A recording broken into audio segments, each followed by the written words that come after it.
something you're not meant to say at the start of a YouTube video, this topic's kind of boring. Well, I've decided to include a video on this because I think some people, like this person pointing at a yellow sticker, don't really know how to plan, and the main reason for failing often is not defining your plans correctly to begin with.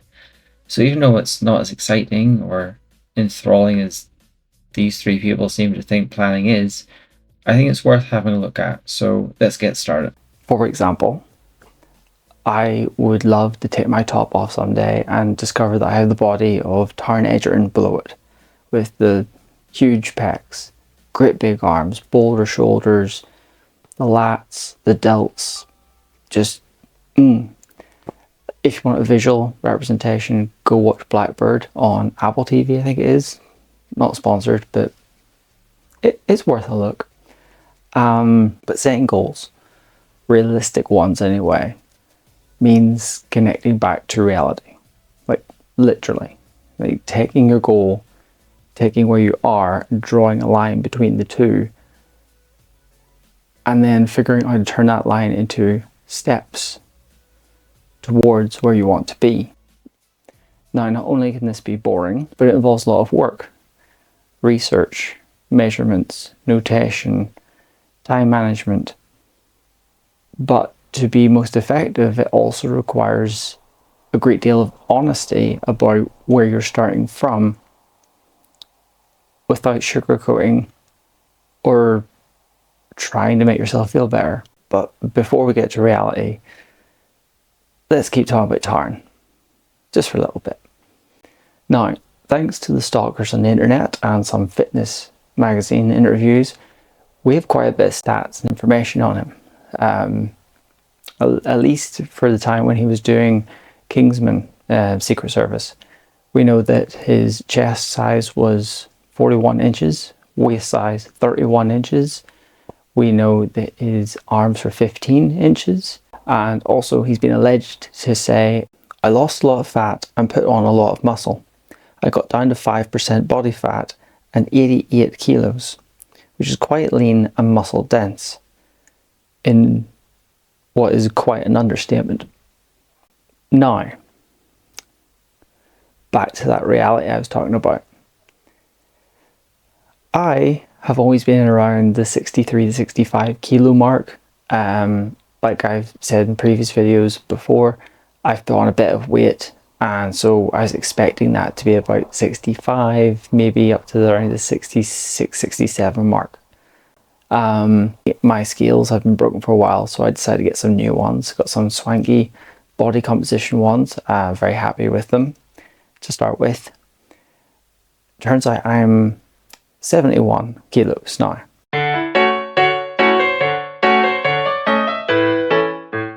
Which is a weight I have never been in my life. And that's not the worst thing. I can live with 70 kilos. That's fine. But apparently, I'm also 37% body fat. Over 1/3 body fat, and that was a shock. Now, my old ones, they thought I was 8 kilos in total, which is the same weight as my dog. I'll put a picture in here. Now, as an aside, and I'm not saying this just to make myself feel better, some of those body weight analysis scales, body composition scales, the measurements are a bit dubious. So I don't know if I actually am 37%. I'm at a place where I'm not happy with, but I don't think I'm that bad. Once I find some calipers at some stage, wherever they may have went to, I'm going to check and possibly verify it with a different scale, maybe in the gym.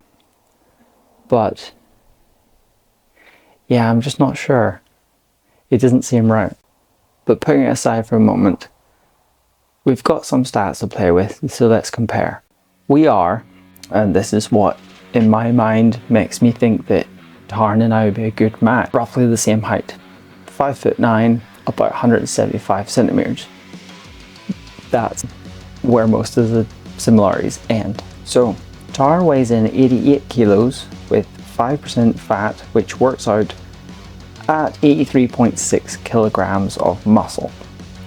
I am currently 71 kilos. Apparently 37% fat, which works out at 44.73 kilos of non-fat tissue. Body measurements: Tarn, as I said, arms 15 inches, chest 41 inches, waist 31 inches.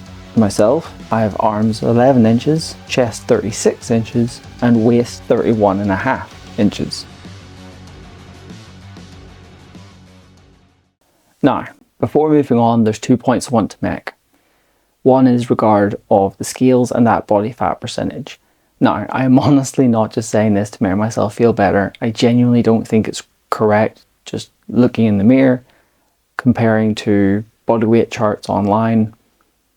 But I'm not denying I'm not denying it's not possible. But it doesn't really matter. And I'm only saying this really in case your scales are similar, in case you've stepped on, you've looked at them, you feel terrible. If you want to lose weight, you want to lose weight. The number on the scales doesn't matter. It's because you want to fit into clothes, it's because you want to look better in the mirror, it's because you want to look better in public, at the pool, with your partner, just for yourself, whatever your motivation is. The number's not that important. The number's only important here because we're going to be tracking it.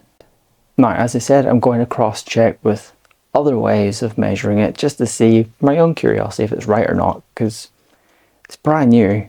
I'd like to hope it's at least close to being accurate, but because I'm using the same scales each time, that's what matters. It's the measurements it gives me compared to the future measurements it gives me. So if it says I've dropped 3% next time I'm on it, then that's fine. It's internally consistent with its own measurements. And that's the important bit. Leading on from that, I just want to say that remember, it is just a number on the scales. It's a tool towards your goal. It doesn't define you. It's not a commentary on you. And if it's a number you don't like, well, this video series and a bunch of other YouTubers, there's a load of books. If you go to a gym, ask any person that works there, there's loads of people that are happy to help push you towards or help guide you towards whatever goal it is that you have in mind, and you can change it. The main takeaway for now is to use these numbers as a tool to inform your progress. They do not define you. Now, the second point I wanted to make in regards to having a figure such as Taron Egerton in your life that inspires you. Or it might be Chris Hemsworth, it might be Arnold Schwarzenegger, it might be Catherine David's daughter. It could be anyone. Having a physique that inspires you is perfectly normal, but you have to ground yourself in realism. For example, Taron Egerton, he's an actor. Not taking away from the fact that he's been training for years. I'm sure he's put an astounding amount of work into being the way he is. But he has a personal coach, a personal dietitian. He's going to have script people looking after him. He's got dress people looking after him. He's got personal assistants. He's getting paid largely to fit the shape that he needs to be for those roles. It's a part of his full-time job. If you can't commit to that, there's no shame. You have a different lifestyle. Do what you can do. It might take a bit longer to get there, but something's better than nothing. And the goal is progression, not perfection. So bear that in mind when you're choosing someone, if you're choosing someone, to emulate as a goal. I know that sounds like a cat poster, but it's true. So, we have a goal, we have a realistic idea of our starting point. Are we good to go? Well, no, because I have a chart to show you and we need to go through some acronyms. Fun. Is your goal SMART? By which I mean specific, measurable, achievable, realistic, and timely. I am fully aware that this sounds like something that should be discussed in a board meeting somewhere. It's dry, but it's worth it. Like, as it stands at the moment, the plan is emulate the stats of Taron Egerton. It's not very specific. And if I try to do that and it doesn't work, well, where did it go wrong? I didn't get there. That's as much as I know. So specifically, upper body. I want to have the upper body of Taron Egerton. Can we make it better? Well, let's add in measurable goals. Perfect. Is it achievable? Yes, I'd say so. We're the same height. I think I've roughly the same frame. Given enough time, I certainly think it's achievable. Whether or not it's realistic depends on the time frame I'm giving myself. Am I going to manage to do it this year? Hell no. It's going to take at least a couple of years to make that sort of body transformation. How about we change the time frame here and split our targets into 3 separate time frames: short term, medium term, long term. So in the short term, you just want to nail down the basics. This might be the first time you're doing training. This might be the first time you're doing training in a while, or it might just be the first time you're doing training full stop. You can't just go, I want to do everything and I want to do all at once. You'll get fed up, you'll get disheartened, and you'll stop. So your first set of targets is just nail down the basics. And it can be as simple as just turning up. So for the first 4 weeks, I just want to turn up at the gym 3 days a week. I'm hoping to do this into a push-pull leg split. If I have some extra time in the week, I'm going to do a home workout, probably focusing on my chest, but just a mix overall. During the first 4 weeks, I want to get into the habit of weighing in every morning and recording my weight and body fat percentage. And every week take progress photos, roughly the same light, roughly the same position, just makes it easier to compare. And I want to try and get into the habit of measuring my body once a week, so I have a record of how I'm getting on. Short-term running goals, same thing, just about turning up. I want to go running 4 times a week, 2 short, 1 long, 1 interval. And that's it. Just try and get it in, get it done. Doesn't matter about the time, doesn't really matter about the distance that much. It's just a matter of getting into the routine of actually going out and getting the discipline to do it.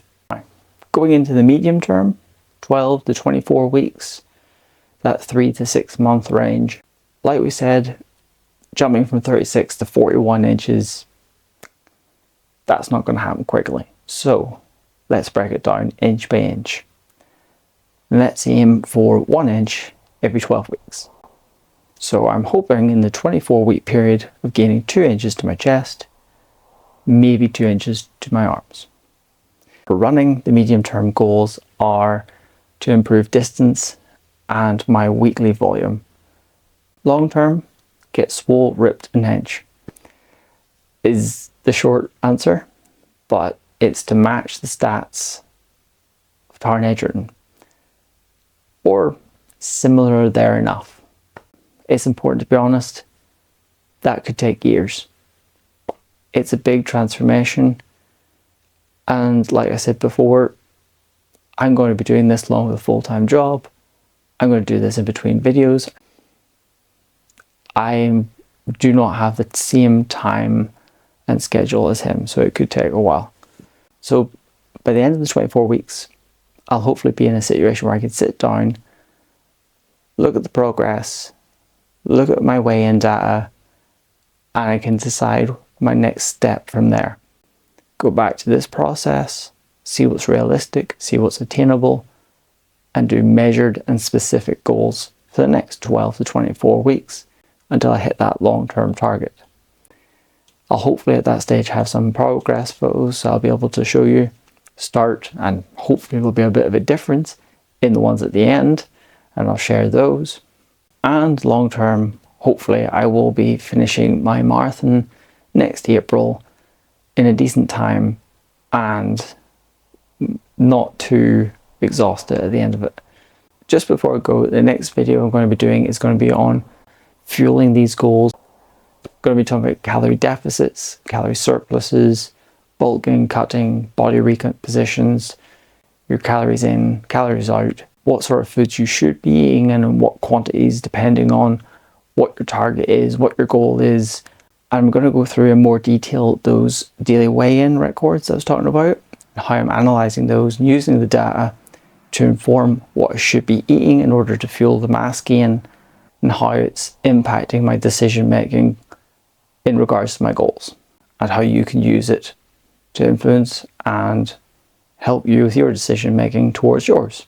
Just before I go, I just want to say thank you to everyone that watched the last video, especially those that have subscribed and liked, and everyone that's like talked to me in person or sent me a text message.